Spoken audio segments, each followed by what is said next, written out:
Hello, നീ എന്തിനാ എന്നെ വിളിച്ചു വരുത്തിയേ? മനുഷ്യന് എത്ര കാര്യങ്ങളുള്ളതെന്നറിയാം. അത് കളഞ്ഞിട്ട് ഇങ്ങനെ വന്നിരിക്കും. അളി ഇന്നലെ കാലത്ത് പോയതാ മാഷ അന്വേഷിച്ച്.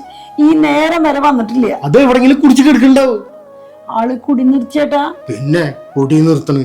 ആളെ കഴുത്തിൽ തലയിരിക്കണ ആള് കുടി നിർത്തില്ലേ? അതല്ല ചേട്ടാ, സത്യമായിട്ടും കുടി നിർത്തി.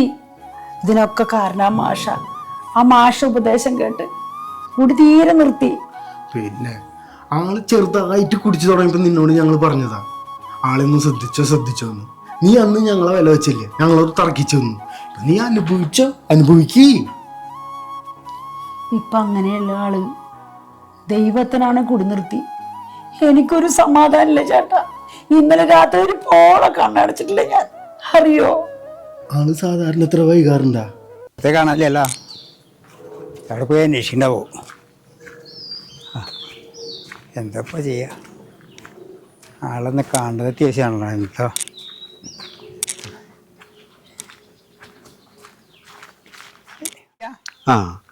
ഞാൻ ആ കുര്യപ്പൻ്റെ വീട് വരെ പോകണം. അല്ല,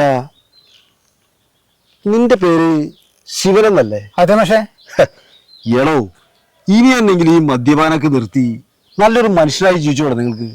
അതിന് ഞങ്ങളെ ഒരു തെണ്ടിത്തരം ചെയ്യണല്ലോ പക്ഷേ.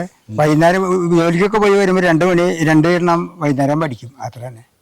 അല്ല, നീ എന്തിനാ കുര്യപ്പനായിട്ട് വിഷയണ്ടായിട്ട് അവനെ തല്ലിയത്? ഞാൻ ആരും ഇന്നലെ തല്ലിയില്ല പക്ഷേ. അപ്പോ നിങ്ങൾ തല്ലിയത് കുര്യപ്പനെ കണ്ടപ്പോ പറഞ്ഞല്ലോ.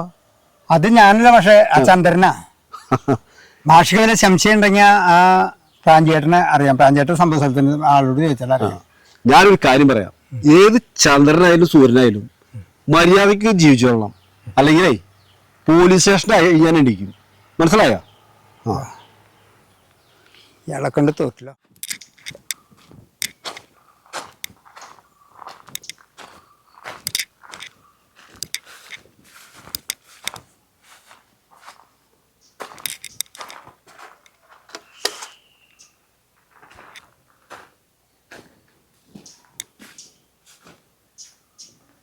ഇത് കുര്യപ്പൻ്റെ വീട് തന്നെയല്ലേ?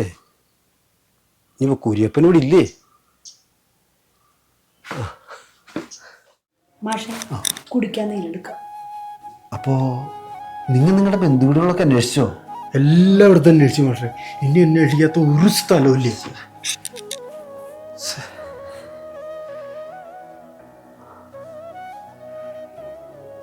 ജോഷി, എന്താ പക്ഷേ? കുര്യപ്പൻ അന്ന് എൻ്റെ വീട്ടിൽ വന്നപ്പോ എന്നോടൊരു കാര്യം പറഞ്ഞു. എന്താ പക്ഷേ?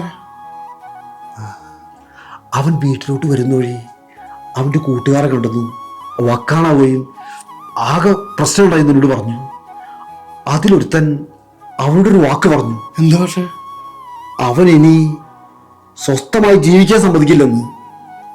ഇനിയിപ്പോ അവരെങ്ങാനും